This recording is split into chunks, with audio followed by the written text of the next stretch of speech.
షాప్‌లోకి చిన్న చిన్న పిల్లల్ని పంపిస్తారండి ఇడ్లీలు, పూరీలు తెమ్మని. వాళ్ళకేమో చెప్పడానికి కూడా రాదు. ఈరోజు ఏం జరిగిందంటే ఉదయం ఒక చిన్న బాబొచ్చాడండి. 4, 5 సంవత్సరాలుంటాయేమో. 2 రూ. 20 నోట్లు తెచ్చి పూరి ఇమ్మని అడిగాడు. మా ఆయనైతే ఒక ప్లేట్ పూరి అయితే కట్టిచ్చాడండి. తీసుకొని వెళ్ళిపోయాడు. తర్వాత మళ్ళీ ఈరోజు సాయంత్రం మళ్ళీ వచ్చి మిర్చి బజ్జీ ఇమ్మని అడుగుతున్నాడండి. రూ. 10 తెచ్చి. రూ. 10కి రావు చిన్న మీ డ్యాడీని రమ్మను. నువ్వు చెప్పేది అర్థమవుతలేదు అనేసంటే మళ్ళీ వాళ్ళ డ్యాడీ వచ్చాడండి. వాళ్ళ డ్యాడీ వచ్చి మా బాబుకి పొద్దుట రూ. 50 నోట్ ఇచ్చాను నేను. మాకు ప్లేట్ పూరి కట్టించి చేంజ్ రూ. 10 ఇవ్వలేదు కదా! ఆ రూ. 10 ఇంకో రూ. 10 తీసుకొని మిర్చి బజ్జీ కట్టిమ్మని అంటున్నాడండి. కానీ మా ఆయన చెప్పాడప్పుడు పొద్దుట మీ బాబాయ్ అయితే రూ. 20 నోట్లు తెచ్చాడు. నేనే తీసుకున్నాను.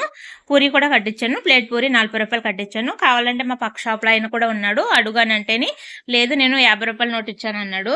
కానీ ఆ బాబు ఎక్కడికో ఏమన్నా కొనుక్కొని తిన్నాడో మరి ఏం చేశాడో తెలీదు గానీ మా షాప్‌లోకైతే రూ. 20 నోట్లు తెచ్చాడండి.